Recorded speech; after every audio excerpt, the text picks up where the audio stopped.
Sois glorifié,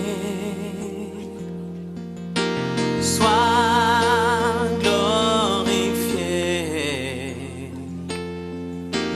sois glorifié, sois glorifié. Nous allons passer à la parole de Dieu. Voilà.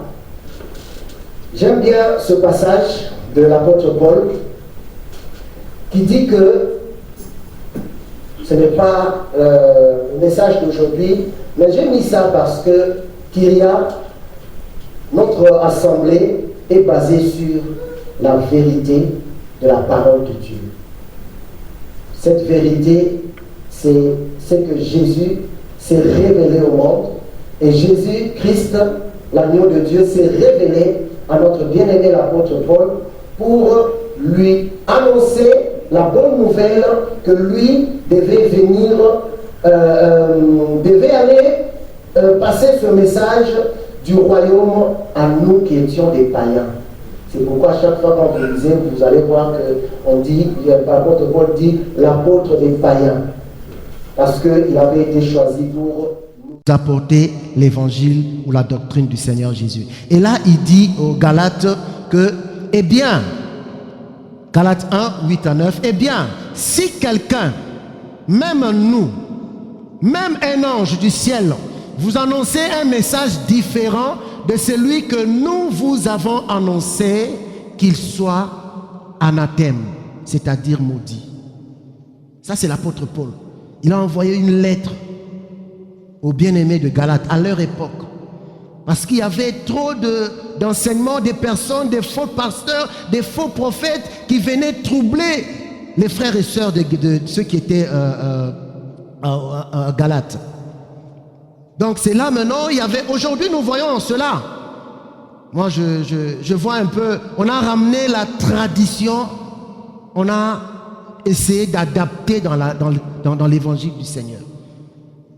On a ramené, aujourd'hui, c'est la religiosité qui gagne plus sa place dans l'assemblée des saints. Et c'est pourquoi Paul a dit cela, il a envoyé la lettre. Il dit, il n'y a pas autre évangile que l'évangile du Seigneur Jésus. S'il y a d'autres personnes qui vous... Il dit même un ange qui vient du ciel. Et il répète encore, il dit, je l'ai déjà dit et je le répète maintenant. Si quelqu'un vous prêche un autre message que celui que vous avez reçu, qu'il soit maudit, c'est-à-dire anathème. Amen. Kyria, nous voulons rester sur l'évangile de la doctrine du Seigneur Jésus-Christ. Le Seigneur s'est révélé à notre bien-aimé l'apôtre Paul, et l'apôtre Paul nous a enseigné. Le grand théologien, pour nous les païens, c'est l'apôtre Paul. Aujourd'hui, on voit des théologiens qui sont sortis, qui viennent tripatouiller encore l'évangile pour... Je pense que si l'apôtre Paul était ici, il allait visiter des églises pour leur envoyer des lettres pour dire non, ce que vous faites, c'est pas ça. Mais quand il allait venir à Kyria, je pense qu'il allait dire continuez comme ça, mes bien-aimés. N'est-ce pas, pasteur? N'est-ce pas? Nous essayons de rester vraiment sur la ligne droite de l'évangile du Seigneur Jésus. Amen. Nous n'allons pas transiger pour dire, bon oui, comme c'est comme ça, par rapport... Non. Qu'il pleuve ou qu'il neige, nous, c'est l'évangile du royaume, car c'est cet évangile qui va nous amener vers j'irai là-haut parmi les anges. Amen. Voilà, nous allons passer maintenant au message d'aujourd'hui dans 1 Thessaloniciens 5 au verset 23 à 24. Que le Dieu de paix vous conduise lui-même à une sainteté totale et que tout votre être, l'esprit, l'âme et le corps soient conservés irréprochables lors du retour de notre Seigneur Jésus-Christ.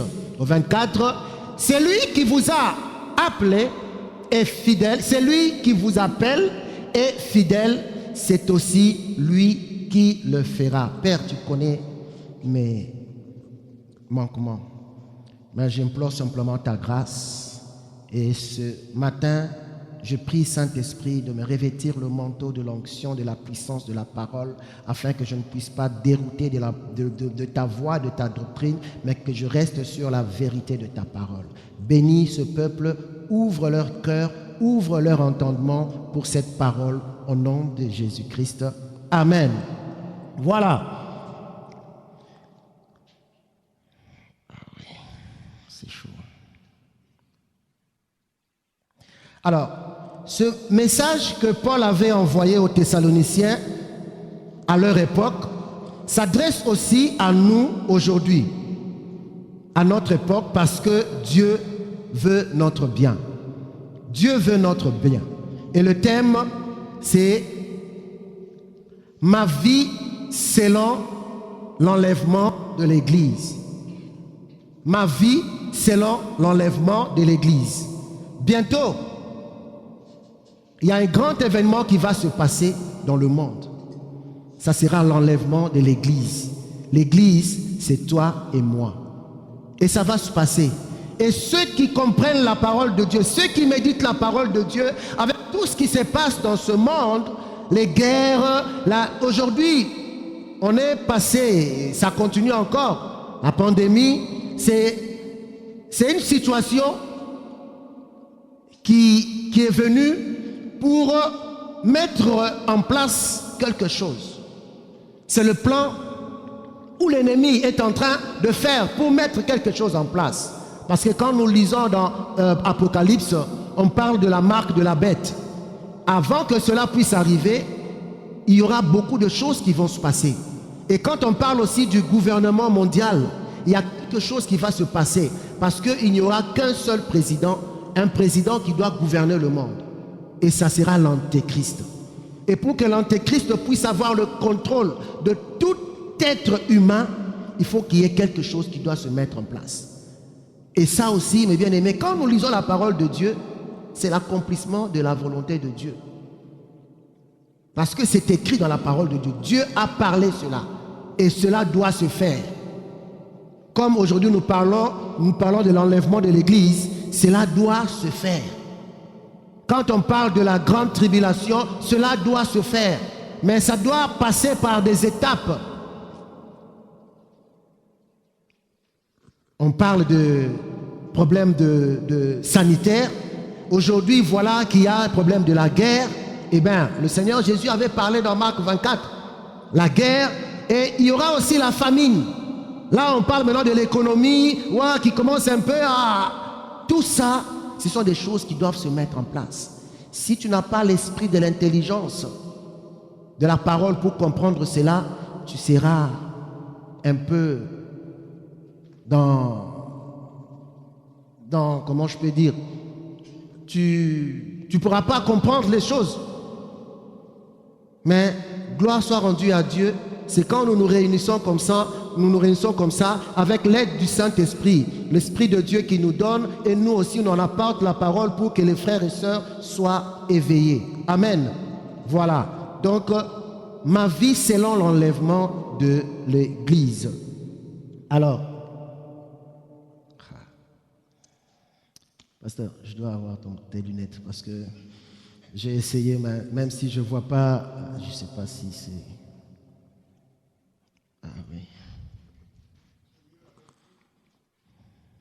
Bon, ça passe quand même. Excusez-moi, hein. Franchement, sans lunettes, c'est un peu chaud pour moi, mais bon. Alors, nous voyons dans 1 Thessaloniciens 5, 23 à 24, que le Dieu de paix vous conduise lui-même à une sainteté. Que le Dieu de paix. Mais bien aimé, pour vivre en paix, il faut aimer Dieu. Il faut aimer Dieu, mes bien-aimés. Il faut aimer Dieu et aimer son prochain. C'est ça la parole de Dieu. Et la parole de Dieu nous dit dans 1 Jean 4, 17 que tel il est, tel nous sommes. Tel il est, tel nous sommes. Mais bien-aimé, tu veux réellement avoir la paix de Dieu, tu dois avoir l'amour de Dieu en toi. Car Dieu en toi, tu reçois aussi la paix de Dieu. Quand tu aimes Dieu, aime aussi ton prochain. Parce que cet amour-là ça va te pousser à vivre réellement la nature de Dieu en toi. Même si tu peux avoir des situations de difficulté, mais la paix de Dieu sera toujours en toi. Le Dieu de paix. Jésus a dit à ses disciples, je vous donne ma paix, je vous laisse ma paix, je vous donne ma paix. La paix que le monde ne peut pas nous donner. C'est pourquoi nous devons toujours rester sur la parole de Dieu. Espérer toujours sur le Seigneur. Compter sur lui. Parce qu'il a dit que le Dieu de paix vous conduise lui-même. C'est personne d'autre qui pourra te conduire. Si toi tu n'aimes pas Dieu, si Dieu n'est pas ta priorité, si Dieu n'est pas l'essence même de ta nature, mes bien-aimés, ça sera difficile pour toi. Il y a des fois aussi des personnes qui disent j'aime Dieu, mais c'est un amour dans le mensonge. Pourquoi je dis le mensonge? Parce que quand tu aimes Dieu, tu vas vraiment respecter sa parole. Tel il est, tel nous sommes. Mais est-ce que tu peux dire ce matin, tel Jésus est, tel tu es maintenant? Quand tu vas au travail, quand il faut prier, quand il faut venir dans la maison de Dieu, quand il faut faire la volonté de Dieu, quand il faut faire du bien, mais toi tu fais le choix de faire le contraire. Est-ce que là tu dis réellement que j'aime Dieu? La marche selon l'enlèvement de l'Église. Bientôt nous serons enlevés. Quelle sera ta vie? Quelle est ta vie que tu es en train de mener? Tu es en train de passer des moments, tu te lèves le matin, tu dis oui, je vais dans l'assemblée des saints, je viens à Kyria, je vais louer Dieu. Mais c'est un esprit de religiosité qui t'amène dans l'assemblée pour dire oui, bon, je vais juste accomplir la journée de dimanche et après, tu n'es pas dedans. Là, c'est l'amour dans le mensonge. Mais nous devons vivre l'amour dans la vérité. Alléluia. Kyria, c'est l'amour dans la vérité. Aimer Dieu dans la vérité. Et c'est Dieu seul qui va te conduire si tu lui fais confiance, si tu lui donnes vraiment ton cœur, de tout cœur. C'est lui qui va te conduire pour que tu puisses vivre aussi une vie de sainteté, mes bien-aimés. Une vie de sainteté. Regardons un peu cela. 1 Jean 5, 19. Nous savons que nous appartenons à Dieu. Tu appartiens à Dieu. Le jour où tu as accepté de vivre, de donner ta vie à Jésus, tu ne t'appartiens plus. Tu appartiens à Dieu. Et comme tu appartiens à Dieu, c'est que la parole de Dieu doit vivre en toi. Et tu dois manifester cette parole-là par l'amour de Dieu et l'amour du prochain.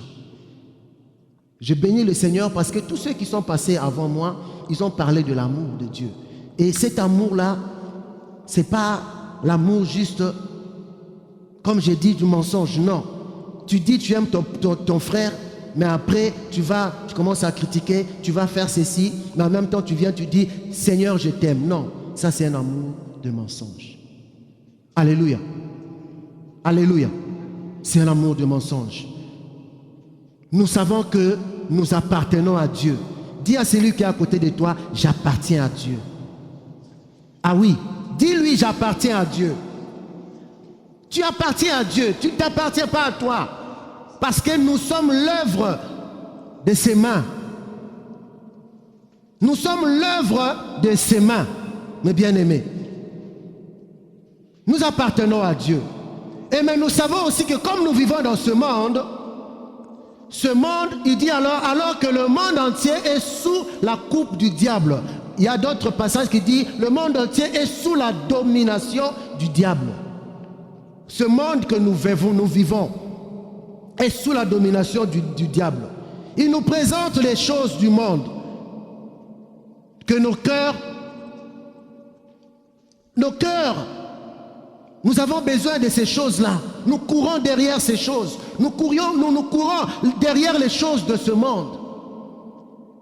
C'est vrai que nous devons manger, nous devons travailler, mais ça ne doit pas être plus la priorité de notre vie. Parce que nous avons un Père. Nous appartenons à Dieu. Dieu est notre Père. Il sait ce que nous avons besoin. C'est pourquoi il dit, ne vous souciez de rien. Ne vous souciez de rien. Il dit à chaque jour suffit sa peine. Il sait ce que notre bien-aimé Jonas a besoin. Il suffit juste de faire confiance en ton Père. Il suffit juste de lui faire confiance. Et quand tu lui demandes ce qui est dans la volonté de Dieu, il va te le donner parce qu'il ne veut pas te perdre.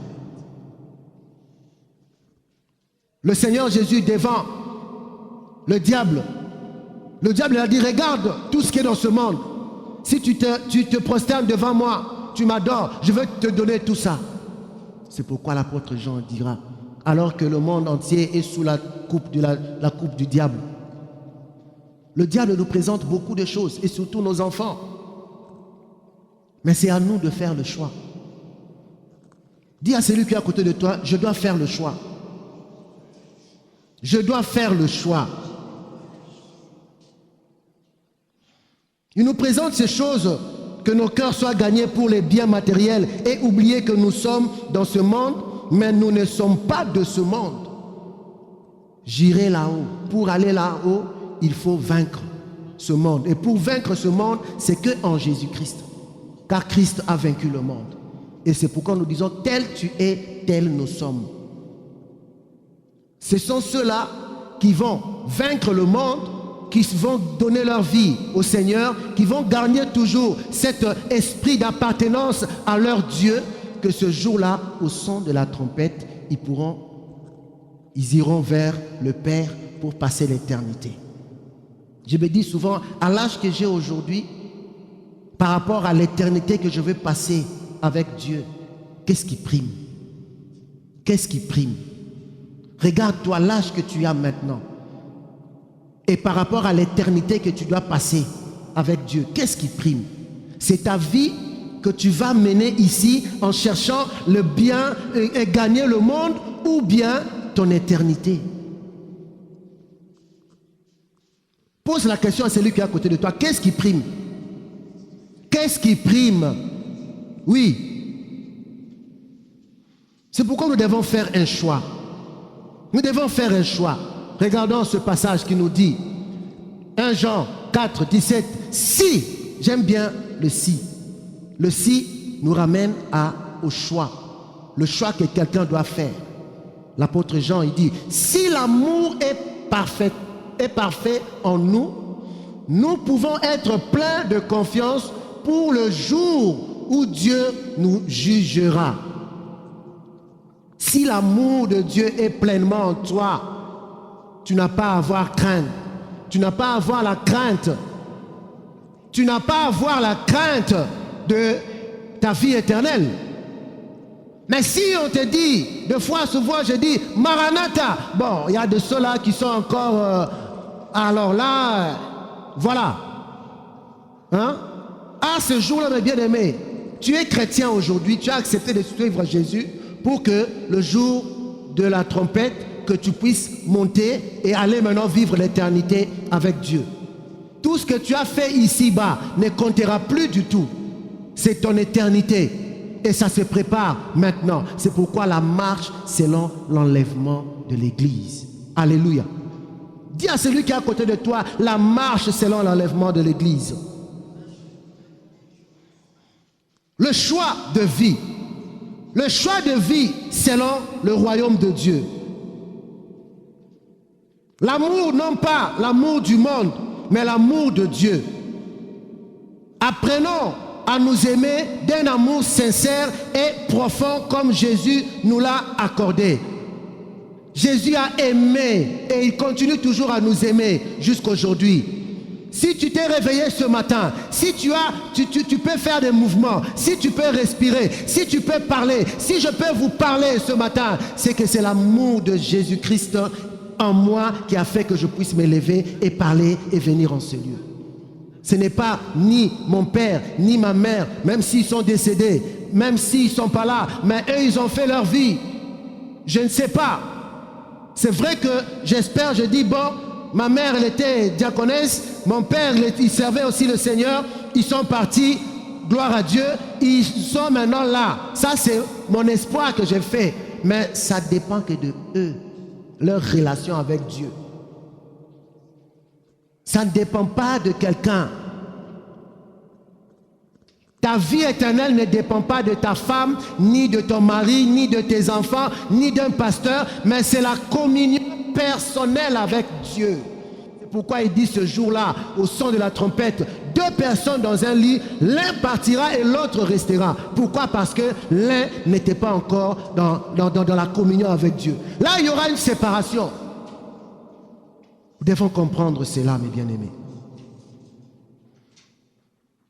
Le choix que nous faisons selon Dieu ou selon le monde. Quand tu as la haine vers ton prochain, quand tu as encore la jalousie, quand tu as encore l'animosité, c'est quel choix que tu as fait? Jesus. C'est quel choix que tu as fait, mes bien-aimés? Quand tu n'arrives pas à pardonner ton prochain, c'est là 2 fois je ne comprends pas. Tu n'arrives pas à pardonner ton prochain. Mais le soir, tu dis, Père, pardonne-moi parce que j'ai fait telle chose.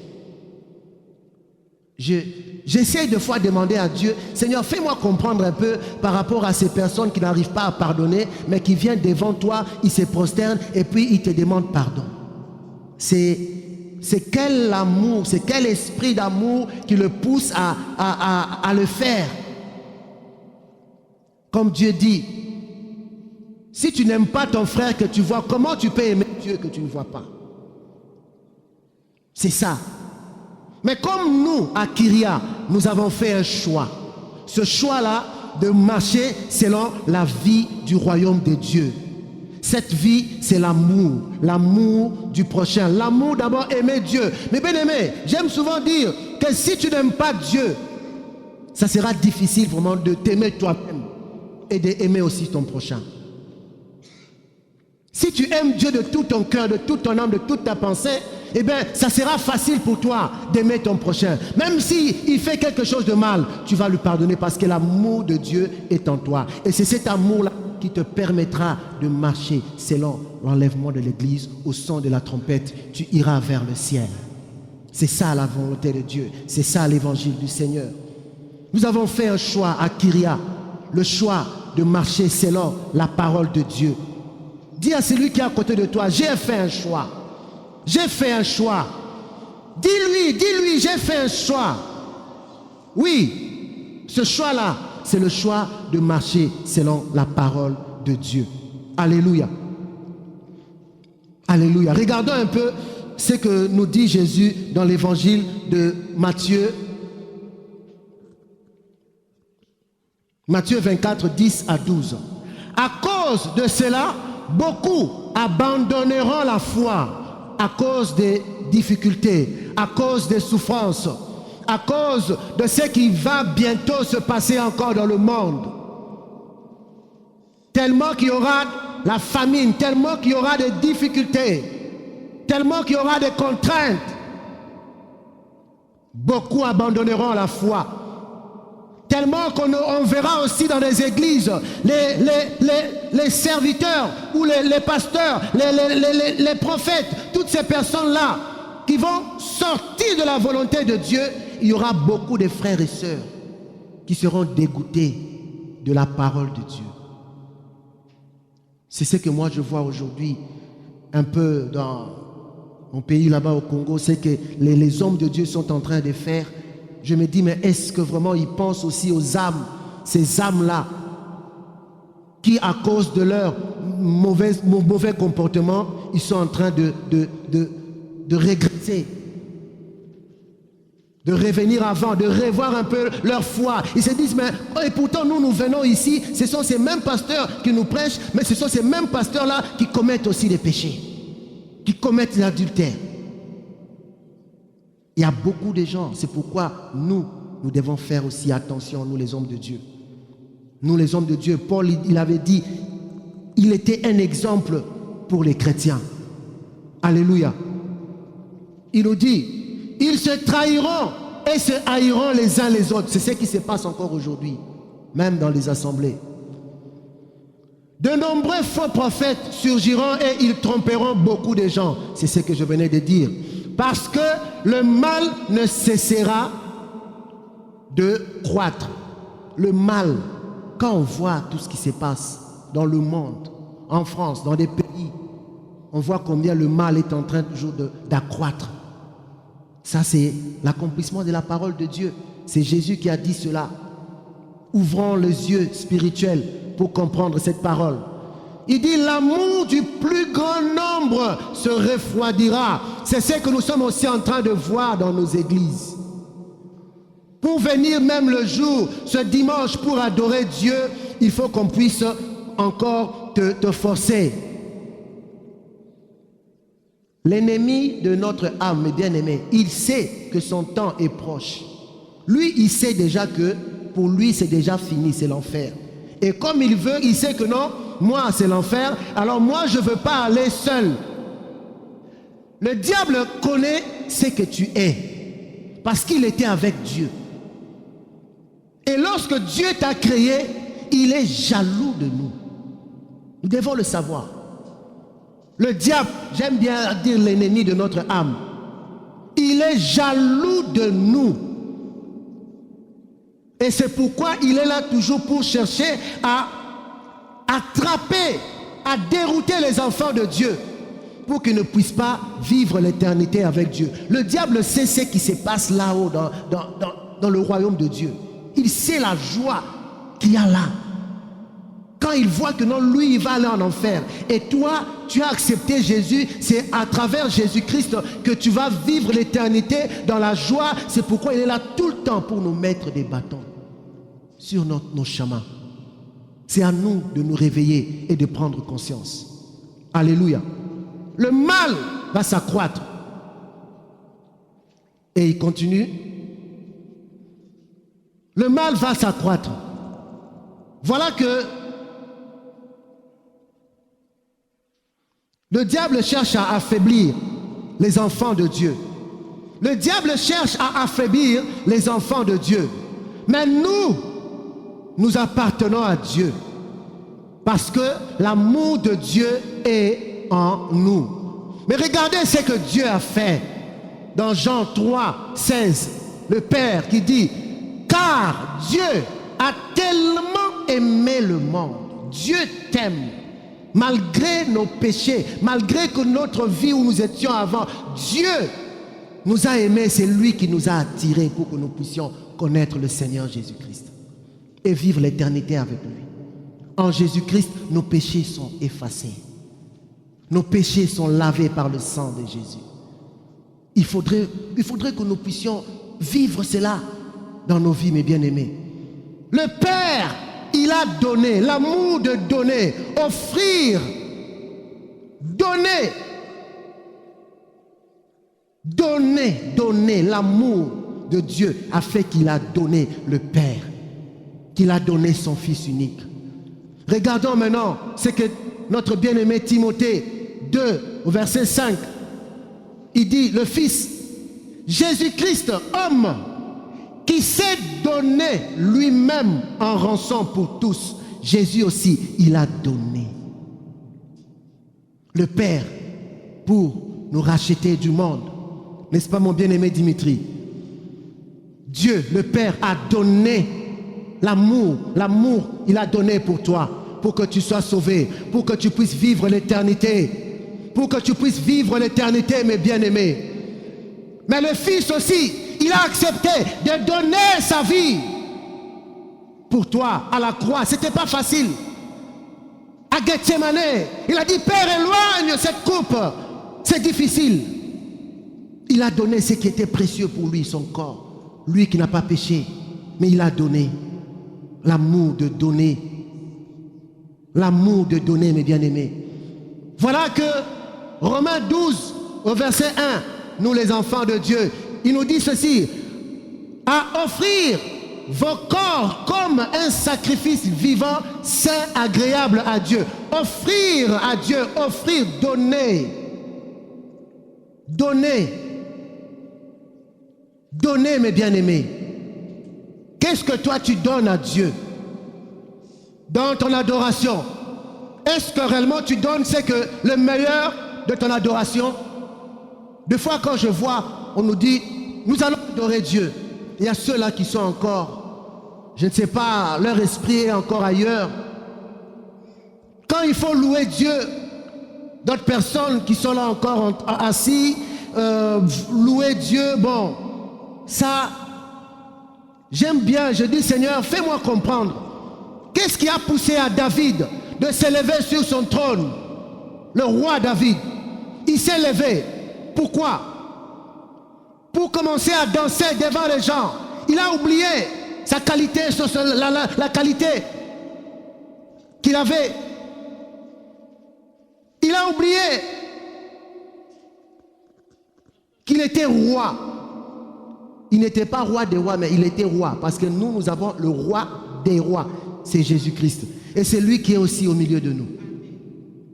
C'est lui qui est là. Mais bien aimé, souvent j'aime bien dire, si le Seigneur Jésus-Christ apparaissait ici, ou bien le Seigneur permettait à ce que nous qui sommes là, et qu'il puisse ouvrir nos yeux spirituels pour que nous puissions voir le trône de Dieu et ce qui se passe devant lui quand on le loue et quand on l'adore, je pense que ça va changer notre manière d'adorer Dieu. Ça va changer notre manière de louer Dieu.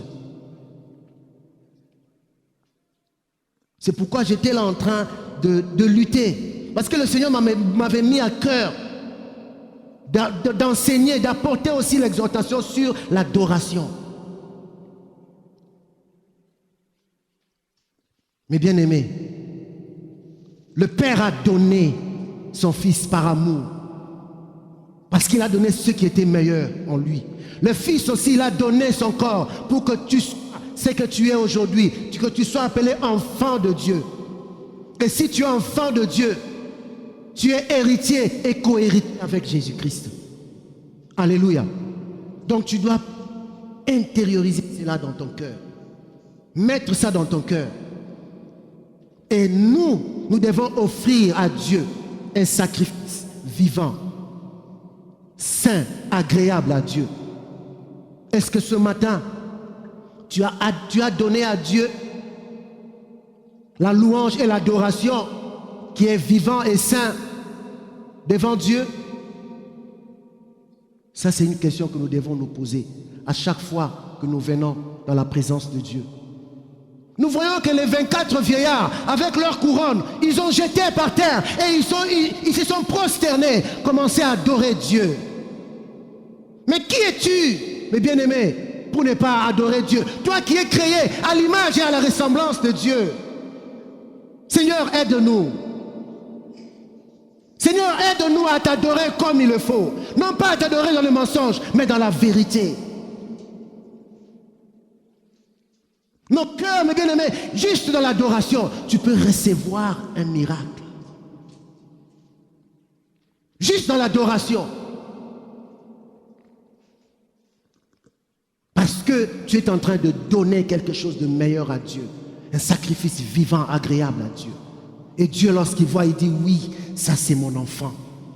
Il est content de toi. Et lorsqu'il est content, c'est comme un père qui est content de son fils ou de sa fille. Il dit, ah, ça c'est mon fils, il me fait joie. Allez, il met la main dans la poche. Il dit, bon, mon fils, même si tu n'as pas demandé, ah, prends 100 $, va t'acheter des baskets.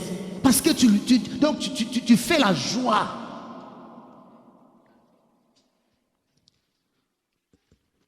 Que le Seigneur nous aide, mes bien-aimés. Que le Seigneur nous aide. 1 Thessaloniciens 5, 23. Et que tout votre être, l'esprit, l'âme et le corps soient conservés irréprochables. Irréprochables. Voilà. 3 dimensions dans la vie humaine. L'esprit, l'âme et le corps. L'esprit, la pensée, c'est l'être intérieur considéré dans sa relation avec Dieu. L'esprit. L'être intérieur considéré dans sa relation avec Dieu. C'est pourquoi Jésus dira, dans le temps qui viendra, les vrais adorateurs adoreront le Père dans la chair, c'est ça? Dans le corps, c'est ça? En esprit. En esprit. C'est pas pour rien le Seigneur Jésus a dit cela. Les vrais adorateurs. Es-tu un vrai adorateur ce matin? Sommes-nous des vrais adorateurs, mes bien-aimés? Sommes-nous des vrais adorateurs? L'âme, l'être intérieur considéré dans sa relation au monde, le siège des sentiments. C'est là où, quand on voit le corps entier, la tête reçoit l'inspiration dans le cerveau, et ce cerveau maintenant est en train de commander tout le corps. Là, si je veux prendre cette tablette, c'est la tête qui a commandé ma main pour que je puisse prendre et soulever. C'est pourquoi quand on voit des fois la personne est paralysée, c'est que la tête, le cerveau ne donne plus. Le cerveau est mort, il ne peut plus bouger sa main. Mon père, quand il a fait, en 2010, moi j'étais encore en Côte d'Ivoire, je l'ai appris après qu'il avait fait l'AVC. Toute cette partie gauche ne fonctionnait plus. Quand je suis allé, j'ai vu, c'était un peu difficile, mais c'était comme ça. Et je voyais comment est-ce que, vraiment, je dis, mais je réfléchis, je dis, mais je vois son corps, mais moi, je lève mon bras, je peux bouger mes doigts. Mais lui, il n'arrive pas. Et vraiment, il ne peut plus bouger. C'est là que j'ai vu la grandeur de Dieu. Et si moi, je peux m'élever chaque jour, je peux bouger, je peux marcher, je peux parler, comment ne pas remercier ce Dieu-là? Comment ne pas remercier ce Dieu-là?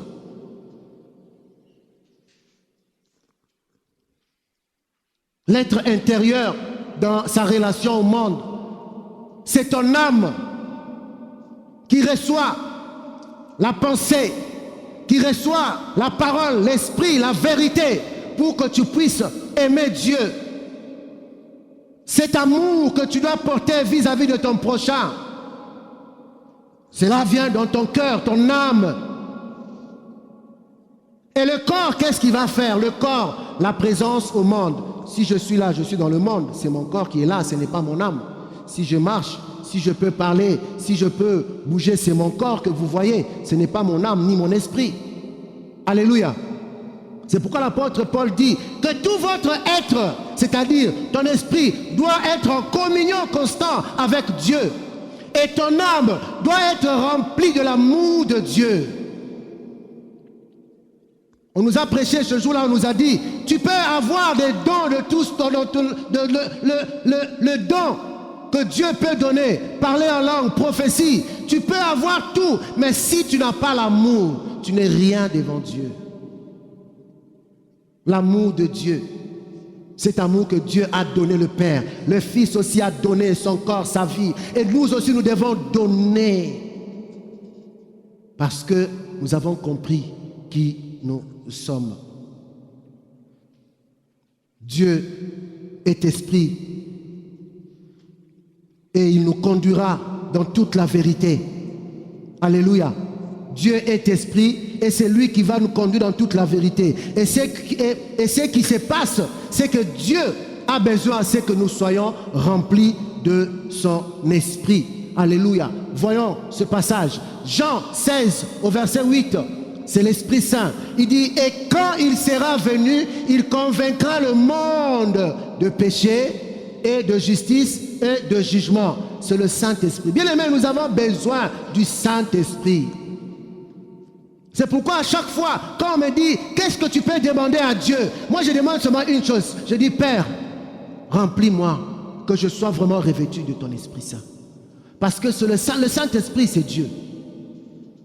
Et si toute ma vie, tout mon être, l'esprit, l'âme et le corps est revêtu du manteau du Saint-Esprit.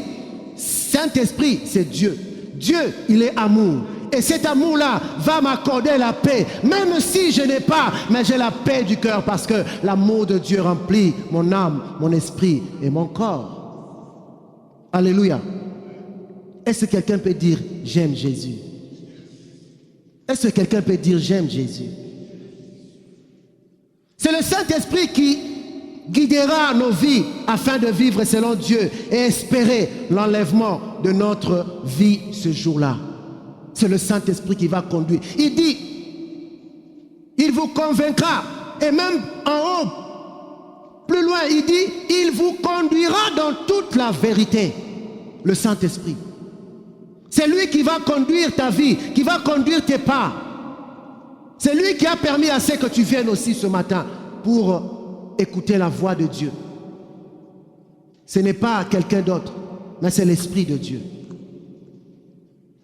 Et notre bien-aimé, l'apôtre Pierre, il dit, 1 Pierre 2, 11, « Bien-aimés, je vous exhorte comme étrangers et voyageurs sur la terre, à vous abstenir des convoitises charnelles qui font la guerre à l'âme. » Nous devons nous abstenir, mes bien-aimés. Le diable nous présente le monde. Il nous présente le monde. Il te présente le monde pour qu'il puisse gagner ton cœur. Il dit, mais regarde, tu as besoin de ça. Mais regarde, prends ça. Tu as besoin de... Ben oui, prends ça. Ça, c'est bien pour toi. Il te présente le monde. Parce qu'il veut gagner ton cœur soit vraiment rempli de tout ce qui est le bien du monde. Mais Jésus a dit, qu'est-ce qu'il a dit? Qu'est-ce qu'il a dit, Jésus? Cherchez quoi? Cherchez d'abord le monde, c'est ça? Jésus a dit, cherchez d'abord le monde, c'est ça? Mais il a dit, cherchez premièrement le royaume des cieux. Le royaume. Cherche d'abord l'amour de Dieu en toi. Il est un père, il connaît tes besoins, il connaît ta situation. Il suffit juste que ton amour demeure ferme en lui. Il dit, ça c'est mon enfant. Ah, avec Job, nous avons vu cela. Le diable est allé faire, oui, mais si tu me donnes seulement ça. Il a amené Job. Job a perdu tout. Mais il était toujours ferme parce qu'il croyait en ce Dieu-là. Il croyait en ce Dieu-là. Il fait quoi? Abstenir des convoitises charnelles qui font la guerre à l'âme. Ton âme, le siège des sentiments. Regardons ce qui se passe dans la vie de quelqu'un qui n'a pas Dieu. Galates 5, 19, 21. Or, les œuvres de la chair. La chair. Quand on voit les chairs, on voit tout ce qui est de mauvais dans l'âme de la personne. Il dit, sont manifestes, savoir l'impudicité, l'impureté. Mais bien aimé, si tu te retrouves dans tout ce qu'on est en train, on va citer ici, tu dois faire un choix. La dissolution, l'idolâtrie, la magie, les inimitiés, les querelles, les jalousies, les animosités, les disputes, les divisions, les sectes. Mais bien aimé, ce n'est pas en vain que Dieu nous rappelle encore ces choses pour que nous puissions quitter dans ça. Quitter dans ça, mes bien-aimés. L'envie, tu envies toujours les autres. Ce n'est pas de Dieu. L'ivrognerie, les excès de table et les choses semblables, je vous dis d'avance, comme je l'ai déjà dit, que ceux qui commettent de telles choses, ils ne seront pas enlevés ce jour-là au son de la trompette. Parce que l'amour de Dieu n'en a pas rempli ton cœur. N'hériteront point le royaume de Dieu. Toutes ces choses nous empêcheront le jour de l'enlèvement de l'Église. Parce que, il dit, tout votre être, l'esprit, l'âme et le corps, soit conservé dans l'amour de Dieu. Dieu conserve par son Esprit Saint. Irréprochable. Voilà ce qui se passe dans le cœur d'une personne aigrie où son âme est remplie du mal. Tout ça, on retrouve cela dans ce cœur. Comment tu peux avoir la paix? Comment tu peux avoir la paix si ton cœur est rempli de ce que nous avons vu, tout cela? Nous devons nous repentir. La repentance égale changer. La repentance égale changer. Déchirons nos cœurs devant Dieu afin de vivre une vie irréprochable. Non selon la chair, mes bien-aimés, mais selon l'Esprit de Dieu. En revêtant l'Esprit de Dieu. Cette vie de repentance nous amène à éviter cet endroit ici, mes bien-aimés. L'enfer. Le diable, il connaît, il sait qu'il va passer l'éternité dans ce moment ici-là. Dans ce moment, ça sera d'éternité en éternité. C'est pourquoi j'avais dit, regarde ton âge et l'éternité que tu vas passer par rapport au choix que tu vas faire. Le si, cela doit te pousser à mener une vie selon l'enlèvement de l'Église. Une vie meilleure. C'est pourquoi l'apôtre Paul dira que 1 Corinthiens 9, 27, au contraire, je traite durement mon corps. Je traite durement mon corps et je le discipline de peur d'être moi-même disqualifié après avoir prêché aux autres. C'est vrai, ma soeur Mamie, tu vois ce passage? Souvent tu me dis, je suis dur. Hein? Parce que je ne veux pas être disqualifié. Tu vois? Prophète, tu vois, deux fois, c'est vrai, je ne suis pas dur vis-à-vis, même le pasteur m'appelle maintenant Lévite. Hein? Parce que c'est vrai, j'ai fait un effort à respecter cette parole-là. Parce que je vais passer mon éternité avec mon Créateur. C'est ça. Le vendredi, j'ai travaillé jusqu'à 19h. C'était dur au travail. Il y avait la veillée. À 21h30, j'ai quitté à la maison. J'ai pris le piano. Je me débrouille. Je suis venu. On a chanté, fatigué. Mais le Seigneur m'a donné la force. On a loué le Seigneur, on a prié, on a adoré. Jusqu'à 5h. Et je devais travailler à 8h. Je suis allé à la maison. J'ai essayé de me reposer, mais je me suis réveillé, le Seigneur m'a donné la force. Je me suis réveillé, je suis allé au travail. De 8h30 jusqu'à 13h. C'était dur encore, il y avait beaucoup de gens. Je travaille à la poste, au guichet. On recevait que des gens qui viennent payer les factures, payer, retirer l'argent et faire tout ça. Au travail, c'est le Seigneur qui m'a donné encore la force. Je traite durement mon corps parce que je veux vivre l'éternité avec Dieu. Tous les dimanches, je sais que le matin, c'est 9h30, je dois être à l'intercession. Je cours pour être là avant. Je sais en qui j'ai cru. Toi aussi, tu sais en qui tu as cru. Soyez mes imitateurs, Paul dira, comme je le suis de Jésus-Christ. Le bien que tu es en train de faire, il y aura toujours une récompense. Alléluia.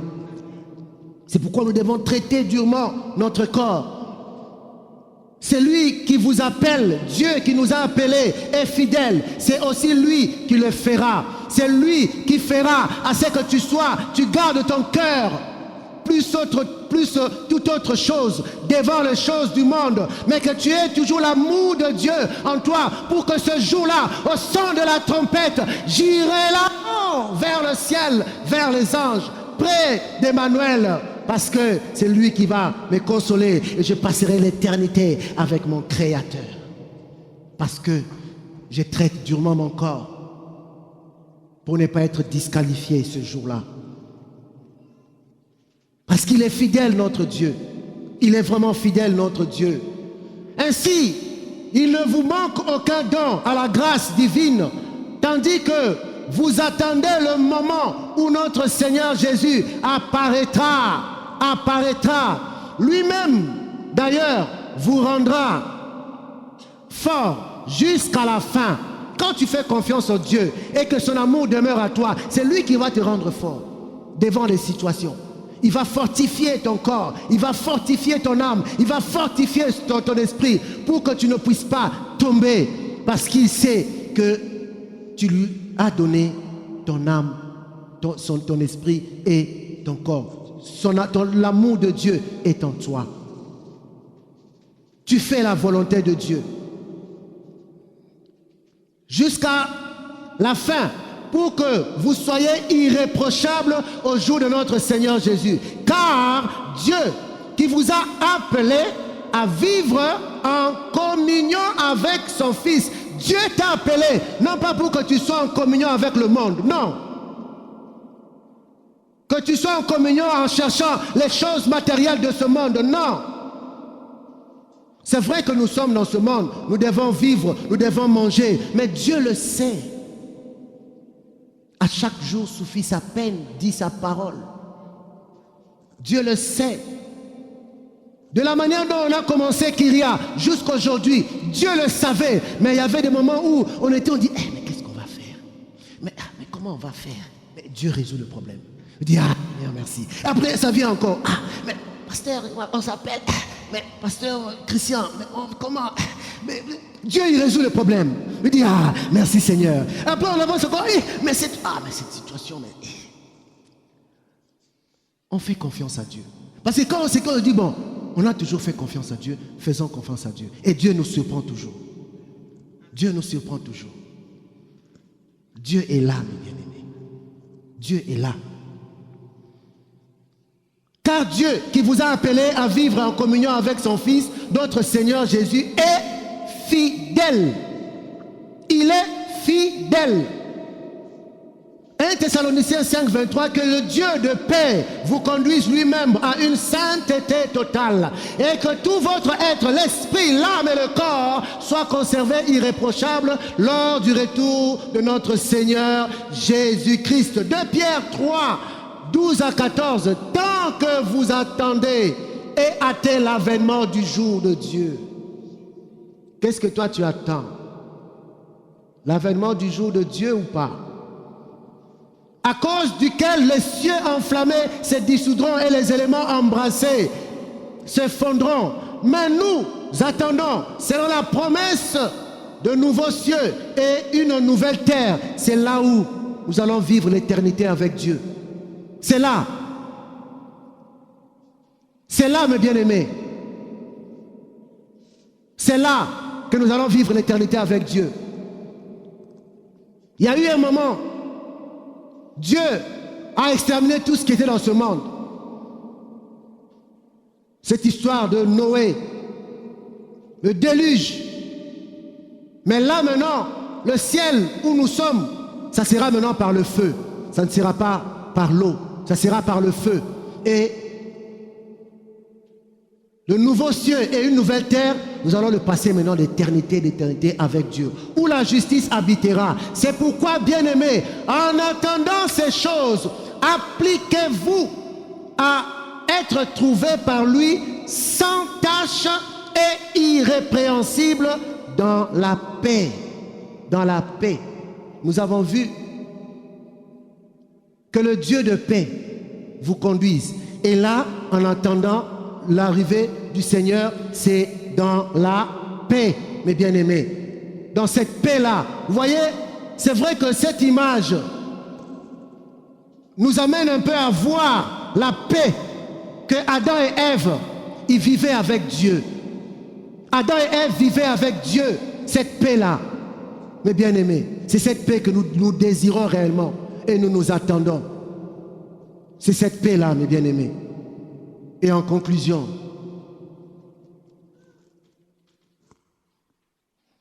Éphésiens 5, 27. Il a voulu que Kyria se présente devant lui pleine de gloire. Pleine de gloire. Kyria, c'est toi et moi. Nous qui avons fait ce choix. Tu as fait le choix de faire partie de la famille Kyria.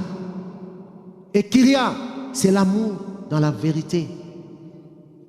Et nous devons marcher selon la volonté de Dieu. Marcher selon l'esprit de l'enlèvement de l'Église, parce que bientôt nous serons enlevés. Bientôt, il y aura cette trompette qui va sonner. Cette trompette qui dira Maranatha.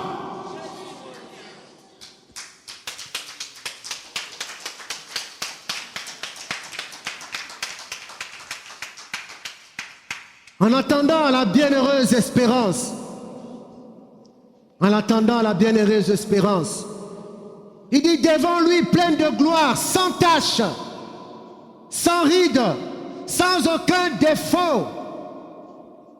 Il a voulu qu'elle soit sainte et sans reproche. Seigneur, aide-moi. Seigneur, aide-nous. Seigneur, aide-nous. Est-ce que quelqu'un peut dire, Seigneur, aide-moi? Est-ce que quelqu'un peut dire, Seigneur, aide-moi? Est-ce que quelqu'un peut dire, Seigneur, aide-moi? Est-ce que tu peux commencer à prier là où tu es? Tu peux commencer à prier. Tu peux commencer à prier. Tu peux commencer à prier, mes bien-aimés. Prie, commence à demander à ton Dieu. Seigneur, je ne veux pas rater ce jour-là. Ce jour-là, je veux vivre l'éternité avec toi.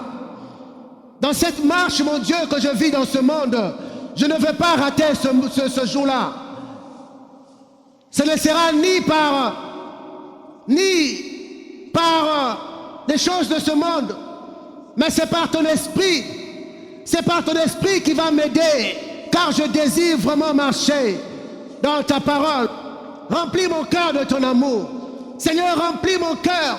Remplis mon esprit, remplis mon âme, remplis mon corps, remplis mon esprit, remplis mon corps des fruits de l'esprit, de ton amour, car je t'aime, Seigneur, car je t'aime. Seigneur, j'ai décidé de changer ma vie. Seigneur, j'ai décidé de changer ma vie. Seigneur, j'ai décidé d'abandonner tout ce qui est de ce monde, mais de te suivre, comme tu me dis dans ta parole. À quoi servira un homme de gagner le monde et de perdre son âme? Seigneur, je refuse de perdre mon âme, mais je veux gagner le ciel. Je veux gagner le ciel. Ce jour-là, ça ne sera pas par rapport à mon épouse, ni mes enfants, ni mon père, ni ma mère, mais ce sera moi, seul devant toi. Alors Seigneur, j'ai décidé de changer ma vie.